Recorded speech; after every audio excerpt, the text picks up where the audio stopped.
Hello YouTubers, so here is another Lowell specimen here, and I forget the model of this, but I think it's another DSQ speaker, but this one is the square version. Just love the square perforations, as I've always keep mentioning in the videos. I have so many different variations of these. And all this. The Valcom, another Lowell over there. Yeah, you get it. I love the square perforation grills so much. But here, this one is, like I say, a Lowell. Now, this driver that's on here is a 810, which I believe that this was made sometime in the early to late 2000s. Because this is about the time period when Lowell was using this style of sticker here.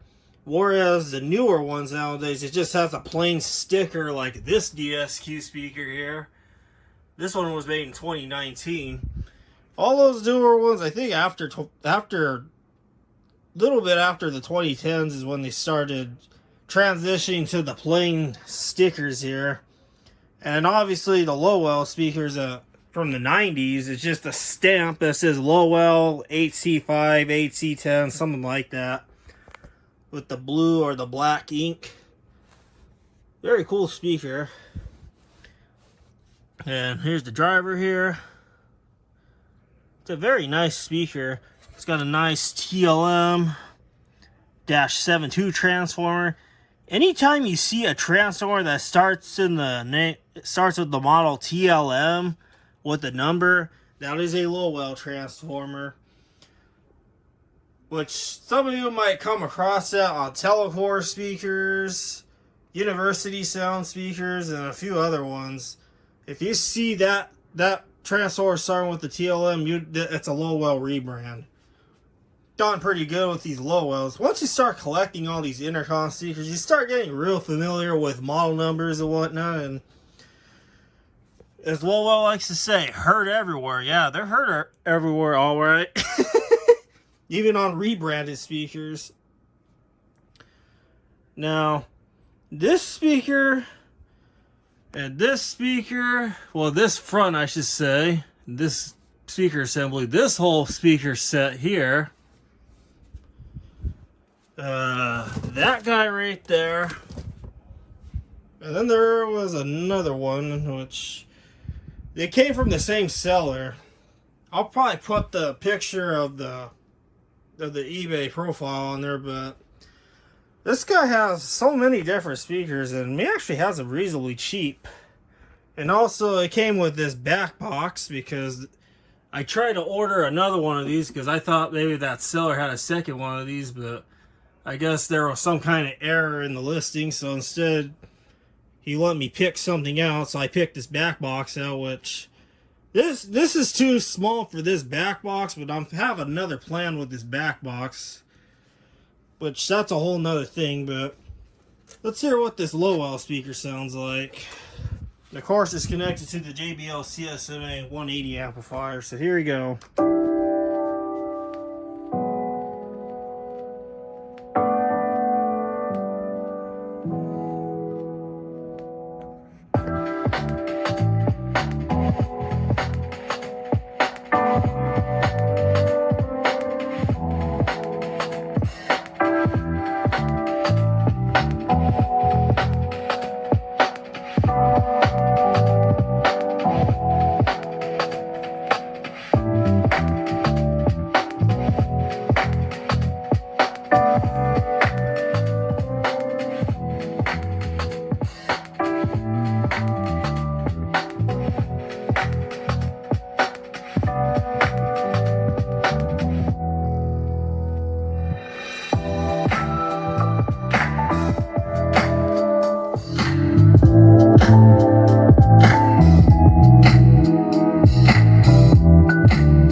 So yeah, that's what this sounds like. Now this speaker is of course very bass loaded. And not only that, but I only had this tapped at 2 watts because those are the taps that were used previously on the speaker. So I just went with the 2 watts, and man, for 2 watts, that's pretty impressive. It is very fully bass loaded for the 2 watts that this is tapped at.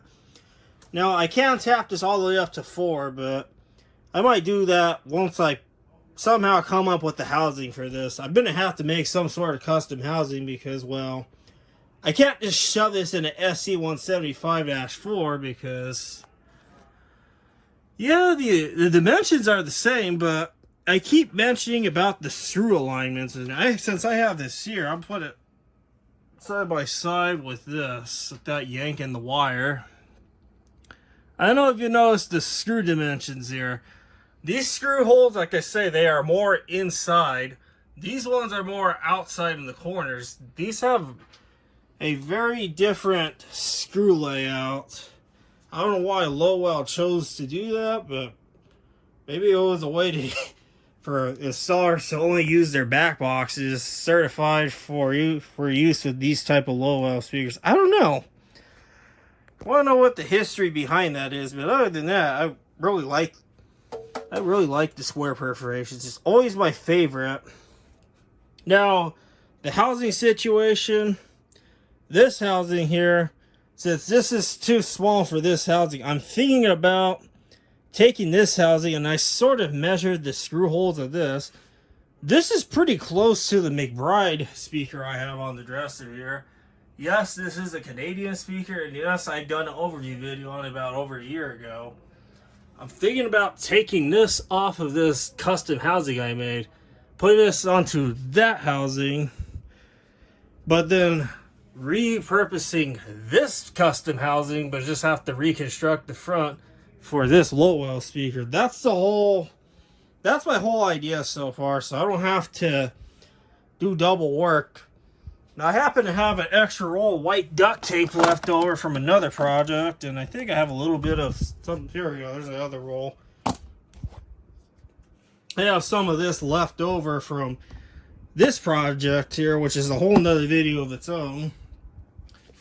I'm thinking of doing that with this to come up with that housing, so that way I don't have to recut more cardboard and all that. I just want to use what I have type of deal. So yeah, I hope you guys enjoyed this video of this really cool Lowell square perforation speaker assembly.